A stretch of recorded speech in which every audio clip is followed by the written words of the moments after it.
მიუხედავად იმისა, რომ ტიფლისი ჩემთვის როგორც საქართველოში ბევრისთვის, რეჟისორისთვის, იქ მოთამაშე მსახიობებისთვის, მაყურებლისთვის ძალიან მნიშვნელოვანი ნაწარმოებია, ასე შეიძლება ითქვას. ჩემთვისაც ძალიან მნიშვნელოვანია და ჯერ ის პერიოდი მახსენდება ძალიან კარგად, იმიტომ რომ ეს იყო საქართველოში არსებული სიტუაციებიდან გამომდინარე ყველაზე პროდუქტიული პერიოდი პირადად ჩემთვის და ყველაფრის როგორ გითხრათ, აი რაც მე შეიძლებოდა დამჭირვებოდა როლის გასაკეთებლად, ყველაფერი მქონდა. ეს არის იმხელა კომფორტი და იმხელა ფუფუნება მსახიობისთვის, რომ აი რა გითხრა. მავნებლობა ბატონებო, უდიდესი ცოდვა.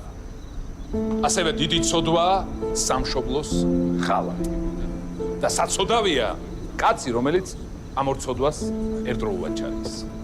საცოდავი და სახელმწიფოსთვის საშიში.